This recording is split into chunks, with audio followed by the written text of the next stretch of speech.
Hey guys, Ollie here. So if you're like me, you've just picked up a 2016 MacBook Pro and you're trying to work out what's the best setup for it.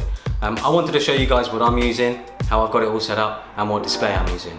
So let's set it all up. So first things first, I should probably tell you about the desk I've got here. So this is just a Lindemann tabletop from IKEA, and then I've got the legs from IKEA as well.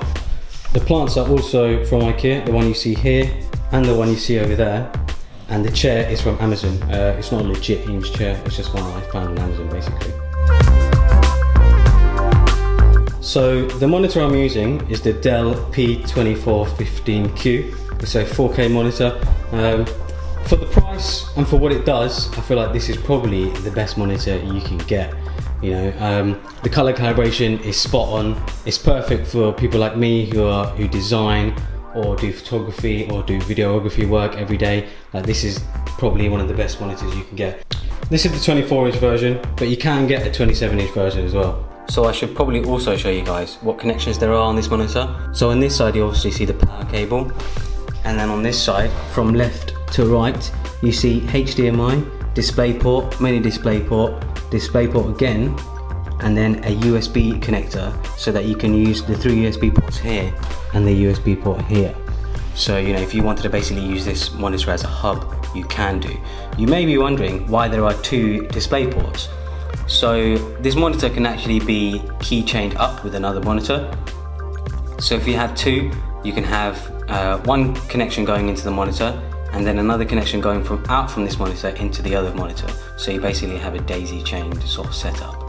So in the box obviously you get the power cable here and you get the mini DisplayPort to DisplayPort. So something I think a lot of people don't realise is that Thunderbolt 2 and mini DisplayPort are exactly the same connector. So whenever you see somewhere mentioning that a display has a mini DisplayPort, be rest assured that you can connect it to a previous gen MacBook if you have a previous gen MacBook. Due to the MacBook obviously not having any display ports or any of the such, it only has USB-C, you are going to need to get an adapter. So I got this adapter for only £10 from Amazon. It's pretty cheap. You know, any kind of USB-C to DisplayPort or mini DisplayPort will work. So now, as you can see, it's working perfectly. You know, this is what I use on a daily basis, basically. I mainly use my 27-inch, this is the 24-inch, but I have a 27-inch at home, which is where my MacBook usually is. Got the USB-C to DisplayPort, which then goes into mini DisplayPort in the back of the monitor. So, as you can see, the color calibration is bang on, you know. It's probably the closest I've found when it comes to monitors. In the past I've found other monitors not to be very good when it comes to color accuracy and color calibration. It was so important for me to find a monitor which was very similar to the MacBook display or iMac display. So when you're a designer or a photographer or a videographer, you know, if you work in video or whatever, you know, it's very important having a monitor which obviously has excellent color calibration. So obviously with this being a 4K display, the natural resolution is to go for 1920 by 1080, but I put it all the way up to 2560 1440 because then that gives you lots of room on the desktop. It basically gives you the same room as a 27-inch iMac would. And then arrangement, obviously you have the monitor on whichever side, so obviously you can move this around to however you want it, and then, you know, you can move the main taskbar to either display as well. And then when it comes to color, it's very important that you calibrate your monitor when you first get it.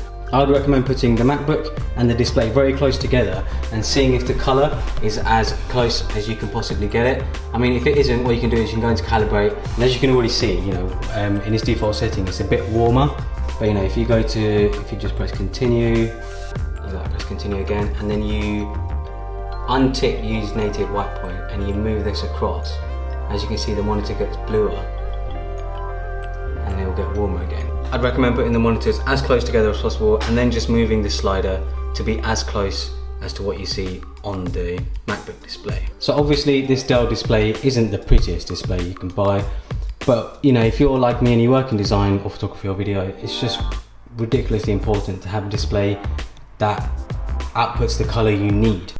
So one of the great things about this monitor is how versatile it is. So obviously you can bring it up and down. You know, you can do all sorts of stuff. You can angle it as well, you know, to your taste.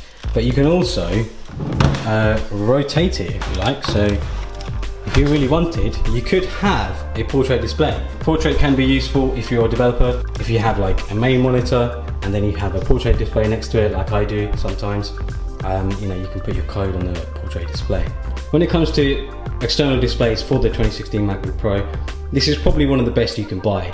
You know, it's not overly priced at all. It's so much cheaper than the LG ultrafine displays that Apple are offering.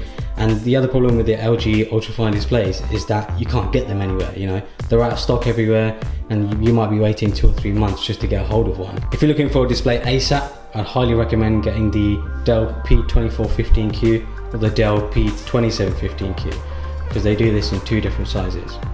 I hope you guys enjoyed this video, and hopefully it gives you a good idea of what monitor you should get for your 2016 MacBook Pro.